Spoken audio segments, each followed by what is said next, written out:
Earlier this month, when I covered all of the events for April in Pokémon GO, there was one event that was actually kept secret. Until now. The Pokémon Horizon Celebration event for 2025 is going to be taking place from April 16th to April 22nd from 10 a.m. to 8 p.m. local time, and it's also going to debut one of my favorite Pokémon from Pokémon Scarlet and Violet, Tinkaton. Now, while I'm super happy to see Tinkatink and its final evolution Tinkaton make their way into Pokémon GO finally, unfortunately, they are getting released in one of the most annoying ways possible, and that's going to be from special 7-kilometer eggs, essentially egg-locked. Now, given the stats for Tinkaton, it's going to ideally be useful in the Great League meta, possibly the Ultra League meta.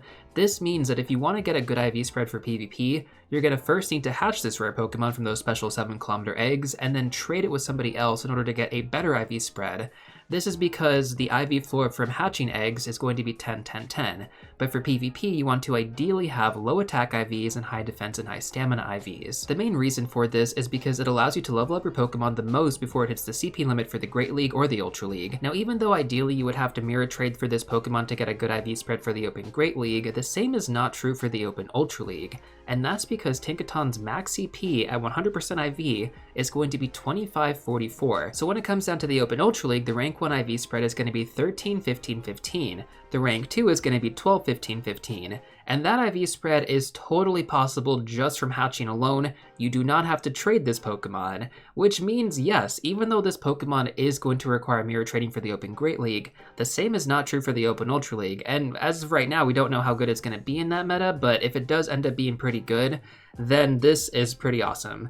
And honestly, I was going to go on this whole tangent, and I still kind of am, about, being egg-locked and all that stuff, so we'll talk about that a little bit here too.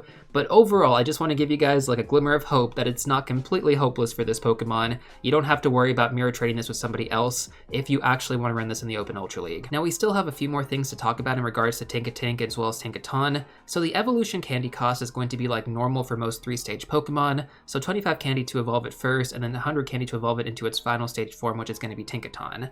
Now, since Tinkatink is a rare Pokemon, the second charge move unlock is most likely going to cost around 75 candy and 75,000 Stardust. And then after this event ends, Tinkatink is going to be placed into the 10-kilometer egg pool, which means even if you aren't able to get it from those special 7-kilometer eggs, you still have a chance to get it after this event, which is pretty nice. So basically, if you do want to grab this new PvP Pokemon, you're going to have to focus on the eggs, hatch multiple to mirror trade with somebody else if you want a Great League spread. If you want the Ultra League spread, make sure to keep an eye on the IV spreads that you do end up hatching.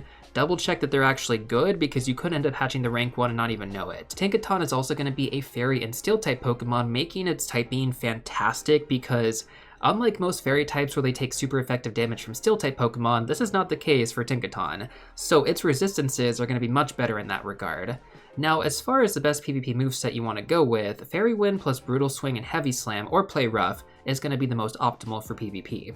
Now, the simulations on PvPoke do look pretty good so far with this moveset in place, and that's going off Fairy Wind plus Brutal Swing and Heavy Slam, not Play Rough, but you can always alternate that moveset. Now, keep in mind, Pokemon GO is known for changing these movesets last minute, so even though this is the current moveset that we have in place, they could balance it out even further if they feel like it's too OP or if they feel like it's just not that good. Now, there is actually one more thing I want to mention about Tinkaton, and that's going to be that in the main series games, it gets access to a signature moveset called the Gigaton Hammer.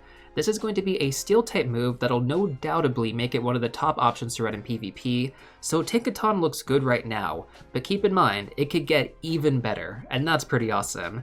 So, is it actually worth hunting this Pokemon super hard during this event in Pokemon GO? Based on my 9 years of experience playing this game and my excitement for this Pokemon specifically, I'm gonna say no. Now, the reason for that is because these egg-locked Pokemon do eventually become more common later on, so even though it's going to be really hard to get it during this event, in the future, we're most likely going to have a better way of actually getting these. Now, keep in mind, you're going to have to grab a lot of candy for Tinkatink as well, and when you're doing those mirror trades, one really good way that you could do it if you end up hatching a few of these from 7-kilometer eggs is to make sure that your 7-kilometer eggs are regional. Basically what this means is that when you go to do those mirror trades with one of your friends, you're gonna get 3 guaranteed candy every single time, not to mention the guaranteed extra large candy, and that's gonna be really important if you want to build that Ultra League spread. Given Tinkaton's relevance in PvP, I for sure know some people who are going to go pretty hard trying to hatch this guy and trying to get that good IV spread for both the Great League and the Ultra League. Personally speaking, I'm just going to run the Infinite Incubator and hope for the best. Now obviously Tinkaton isn't the only thing featured during this event, there's a bunch of other stuff as well, so let's go over that stuff right now. So let's talk about the bonuses next. So we're going to get Team Go Rocket balloons appearing more frequently during this event. I'm super hyped to see this. We don't know exactly the duration of how frequently we're going to see these balloons. In the past, it's been like 1 hour, 2 hours, 3 hours. I would imagine it's probably going to be 1 or 2 hours, just taking a guess here, like an educated guess, based on previous Rocket events, but they always change it, so I really can't give you guys a proper prediction.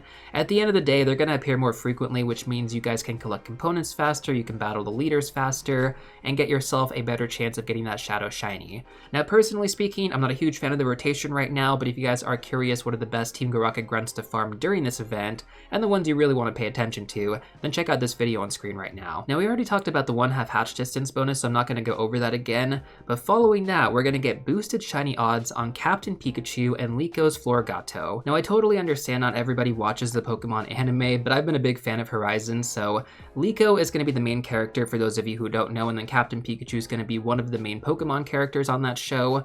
Now, during this event, Captain Pikachu is also going to know Volt Tackle. I don't remember if it actually had access to this moveset the last time we had it in rotation, because we did have a Pokemon Horizons event last year too. Anyways though, this moveset is going to decrease the opponent's defense by 1 stage in PvP. Now Pikachu isn't really used in most metas, but it could be used in the Little Cup. I feel like that's where its main relevance is going to lie, just because its CP doesn't really reach 1500, so 500 CP for the Little Cup makes the most sense. Now finally, we're also going to get mystery Pokemon from snapshots, and they're not exactly mystery Pokemon, these are all going to be based on the partner Pokemon from the show.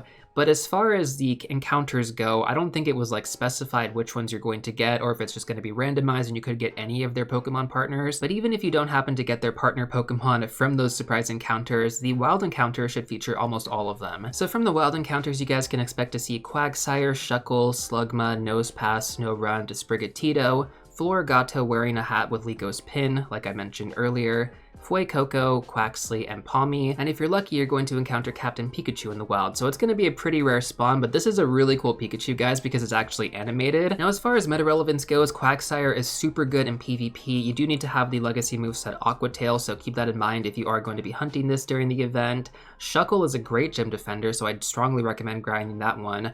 I actually have a Shadow Hundo Shuckle, so I really got to make sure that I grind the extra large candy during this event for that guy.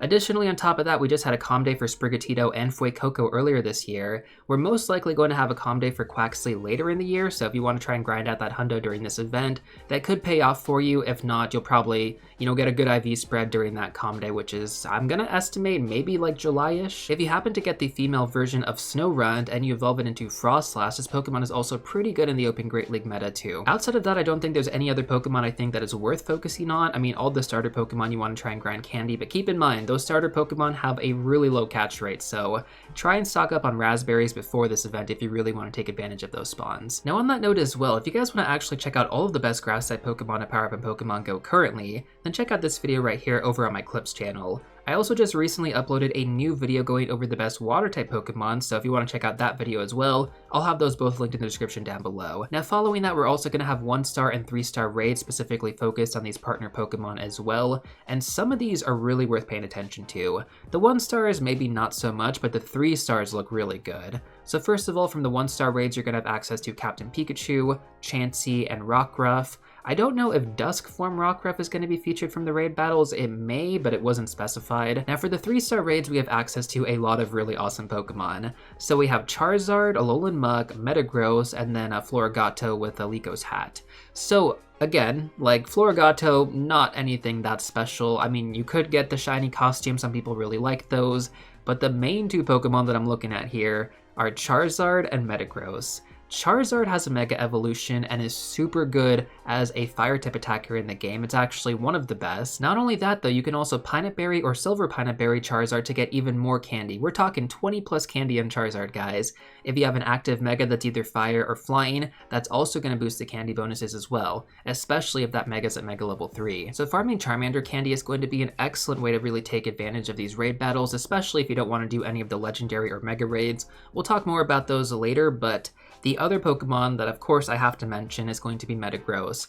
I would personally farm this one over Charizard just because Metagross is a pretty rare Pokemon, and not to mention I just think it goes a lot further, especially because we have a Dynamax Metagross, and you know that is going to require a lot of candy to upgrade those max moves, which I definitely think is worth doing. But in order to get all that candy, well, you have to grind it out. Unfortunately, it does look like Metagross isn't going to have its shiny form available for this event. I don't know if that's an error because we have seen shiny Metagross available before, so I don't know why that is like a thing. But as far as Charizard goes, you can actually get this one in its shiny form. I believe it's going to be a 1 out of 64 shiny rate if you're doing these from raid battles. Next up, let's go over the paid timed research for $5, which is going to award you 1 incubator, 1 avatar pose, which I think looks awesome. We'll talk more about that in a second here. And then we're also going to get encounters with Tinkaton. Now, typically the avatar poses are priced at $5 normally, so I have to say, because this one is so freaking cool, I think it's definitely worth it just for that pose alone. You basically get to wield Tinkaton's gigantic hammer and smash it on the ground. That's the avatar pose. It looks awesome. So I'm not one to usually get caught up in these poses, but I mean, credit where credit's due, right? Now on top of that, like I mentioned, you're also going to get that incubator, which is kind of whatever, but you are going to get those guaranteed encounters with Tinkaton. We talked about this earlier, right? They were locked behind eggs. But if you get this paid timed research, you can get a few encounters just from this. So for some players out there, this might be a better alternative because you don't have to focus on trying to actually play the RNG game.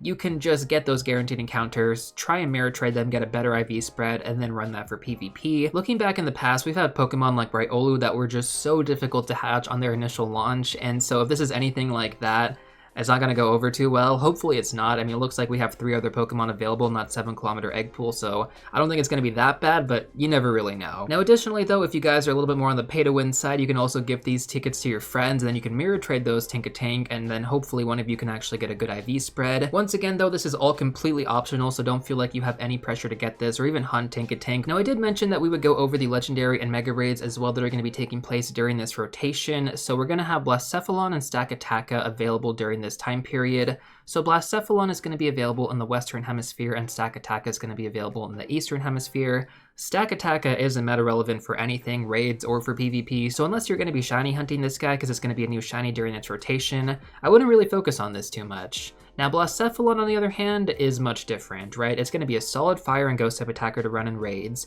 It's essentially an upgraded Chandelure, but unfortunately it's not going to get access to its signature moveset Mind Blown this time around. So, I mean, yes, it's going to be a good time to raid it because you're going to have that chance to get the shiny form for the first time, but as far as like the most optimal variant of it, it's not exactly there yet. But that doesn't mean you can't Elite Team it in the future, because, I mean, that's probably going to be a possibility at some point, so if you get a good IV spread now, possibly even the Hundo, that can definitely be worth it. But again, if you don't want to raid these Pokemon, you can always do the Charizard or the Metagross that I mentioned earlier in 3-star raids. And then as far as the Mega rotation goes, we have Mega Sceptile available during this event, which is one of the best, actually not even one of the best, it is the best grass type attacker in the game with Frenzy Plant. I think the main thing to focus on from those Mega raids is going to be to do at least 1 to 2, get the initial energy to Mega Evolve at least 1, and then you can always just walk it from there to get more energy that way. Now following that, I do want to remind you guys about 2 more events that are going to be taking place during this Pokemon Horizon Celebration event. The first one is going to be GMAX Snorlax Max Battle Day, which is going to be taking place on April 19th. Now the MP collection limit for this event is going to be raised to 1600. You're going to get 8 times MP from power spots. You're going to get 1/4 adventure distance for MP, so basically you just have to walk like 0.5 kilometers instead of 2 kilometers to get that 300 MP. And then following that, you're also going to get a timed research available on April 16th, which is going to award you Dynamax Machop. We're going to get more special trades during the event, a total of 3, which is actually pretty big. I'm very happy to see them do this. And that's going to be good because there's always a lot of players that actually go out for these max battle days, and so if you have lucky friends that you've been trying to get these trades done with, this is probably going to be one of the better times to do it. And then we're also going to have a $5 event ticket awarding you with a timed research for 25,000 experience plus a max mushroom, 2 times max battle XP, and the MP collection limit is going to be raised to 5,600 for you if you actually got that ticket. Now, as far as meta relevance goes, I don't know how good a GMAX Snorlax is going to be, but I'd imagine it's going to be a decent tank to have, so if you do want to invest into these, I mean, at least go out there and do your freebies. Outside of that, you know, maybe you can ignore it. And then finally, the last event that I want to go over is going to be on the 22nd, right as this event actually ends, 2 hours before it ends, and that's going to be the most important spotlight hour, guys, of this month. It's going to be Morelull, with the special bonus being 2 times Catch Stardust. So Morelull is going to award you with 500 Stardust per catch, 1,000 with the special bonus, And if you drop a star piece, it's going to give you 1500 Stardust per catch. So if you haven't been stocking up on your Great and Ultra Balls, definitely start doing that now. Do not waste them during this event. Save them for the 22nd, guys. This is going to be one of the most important events we have during the entire month of April, and you can easily clear over 200 to 300,000 Stardust if you are fast catching and playing in an area with decent spawns. Like, trust me, if you're Stardust poor right now, you cannot skip this event. And if you have access to Spatial Rend on Palkia Origin Form, I would also activate this as well to increase the radius of your spawns. The cost for Spatial Rend is going to be 5,000 Stardust and 5 candy to activate it for 10-minute increments, so basically 30,000 Stardust and 30 candy for the entire hour. And I know it seems kind of counterproductive, right? Like, you're spending Stardust, isn't that kind of a waste? But no, it's definitely not. Like, the additional spawns you get when you're just kind of walking around, oh my goodness, the extra Stardust is amazing. So yes, you're going to easily clear over 30,000 Stardust to make that Stardust back, and so much more with Spatial Rend active. Otherwise, guys, that's pretty much everything I have for you in this one. You know, make sure to take note of all these events when they're taking place, write them in your calendar, because we have a lot of good stuff going on between April 16th to April 22nd.